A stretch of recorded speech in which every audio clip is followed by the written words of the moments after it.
Looking at the absolute best compact cordless drills on the market today, and instead of doing a dramatic countdown, I think I'm just going to start and come right out of the gate with my favorite. Now realize if you're looking for a full-size drill or an impact driver, I'll have separate content on that, so you'll want to sub up and stay tuned so you don't miss a video there. But my favorite compact drill in this category is the Milwaukee 3601. This is just a great little compact drill. Here you go. So what do I like about this one? Well, it's on the M18 platform, and that's a really good line of batteries. I personally like how you pinch the tabs to pull the battery off. It's just a little bit easier to nab those batteries than some other models. And 18-volt platform. This one has an all-metal chuck, and in particular, this clutch adjustment ring is just sturdier and easier to adjust than a lot of the other subcompact models. Most of them will have, kind of a plastic coated chuck, and they do work fine, but this one just had a sturdy and robust feel by comparison. There's a short throw 2-speed gearbox up top. The LED light is fairly bright, not the brightest of any drill I've tested for sure, but it's well placed and there's no shadow cast around your work. So overall, if you're looking for lightweight yet still powerful, this one really hits a home run because it does a lot better in one category than the other compact drills, and that's actually drilling larger diameter holes. Now I'll put model numbers for comparison down in the description box for you if you want to do a little research on these other models. But the compact Makita and the Ryobi and the little Bosch 400, these ones are nice little household drills or even good for shop duty, but if you put them on high gear, they really don't want to drill holes with a 1-inch spade bit, so they will handle it, but you have to kind of shift down to first gear on the top there. So not a big deal, but it is kind of a torque torture test that I like to do, and some handle it and some don't, and that Milwaukee just did almost as good as its bigger brother. Let's look at this drill next to a larger model on that same M18 line, and then we'll weigh them up and get a comparison there. Here's a little size comparison of the 2905 full-size drill next to the 3601. Now this one has the CP 2.0 battery, where this full-size model has the CP 3.0 battery, and that's a pretty nice fit. This one has some advanced features on it. You can scroll through different power and speed settings there.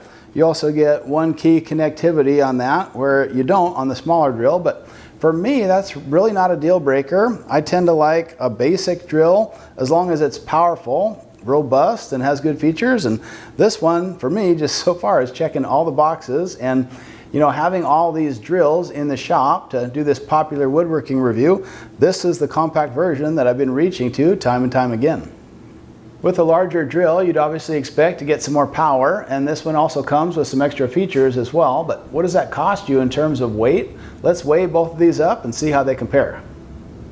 With the 2905 full-size drill, you're looking at 4 pounds, 9.2 ounces, and dropping down to that 3601 with a slightly smaller battery, just 3 pounds, 2.6 ounces. So this one is incredibly lightweight.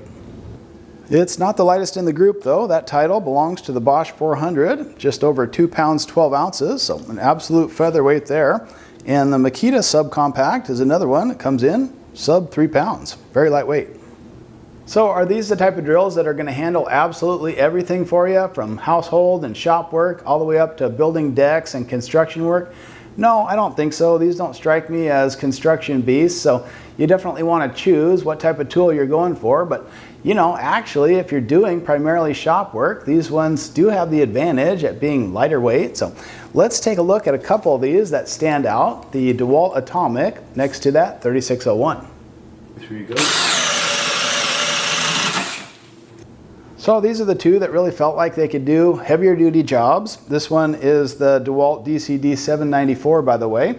It's on their Atomic line. And by the way, I think some people get confused on the Atomic versus XR, thinking that Atomic is the best of the best. And while these are known for being powerful and lightweight tools, the Atomic actually plays second fiddle to the XR, which is DeWalt's flagship line. And this 801 is actually one of my favorite full-size drills, but you'll just have to decide what kind of weight and size category you want to be in. Since our focus today is on these compact drills, let's just look at these side by side, and actually these are very similar in terms of overall dimensions and weight. Let's remind ourselves the weight of the 3601, 3 pounds, 2.6 ounces there, versus the 794 with a standard 2 ampere hour battery, 3 pounds, 3.3 ounces, so very similar in weight, and these are both really lightweight for the power they give you. And not to muddy the waters, this one actually went into the mid-sized drills for my reviews, but it actually weighs in very similar, 3 pounds, 3.8 ounces. So also one to consider if you're looking for a new platform. This is on their Blue Ion 20 volt stuff, and they have a full line of power tools on this battery system. All right, let's rank these puppies and we'll call it a day. So you know that Milwaukee is my #1 choice on the compact. And that didn't necessarily line up with the same brand for my top pick on the full-size drill, so I'm not playing favorites here. This one just really stands out in this pack. A close #2 would be that 794 Atomic from Dewalt. Very good system. If you're on Dewalt 20 volt stuff, you know how good it is. The controls on this one just felt a little bit stiff, and that's kind of one of the reasons that kept it out of the first place spot. But let's look at some of the other contenders and where these stack up. And I have the Bosch 400 in third place. This one has some nice features. LED light is well placed down above the battery, and it steps up to a metal chuck, versus in my #4 spot, the Makita XFD15. This one has kind of a plastic sleeve chuck, and the light is down in that area by the chuck, so sometimes it can cast a shadow on your work, but if you're into the lighter duty homeowner type stuff or just building furniture and cabinets, this lightweight drill can be really nice to use. And then the Rigid and Ryobi would round out the pack for me, and those two are just neck and neck, totally comparable. So don't let me discourage you if you're happy with Rigid and Ryobi tools. If you're already on that platform, add one of these as a compact drill. I bet you'd like it quite a bit. But hey, remember to subscribe to The Thoughtful Woodworker, and if you like this sort of topic, hit me with a quick thumbs up, and we'll see ya.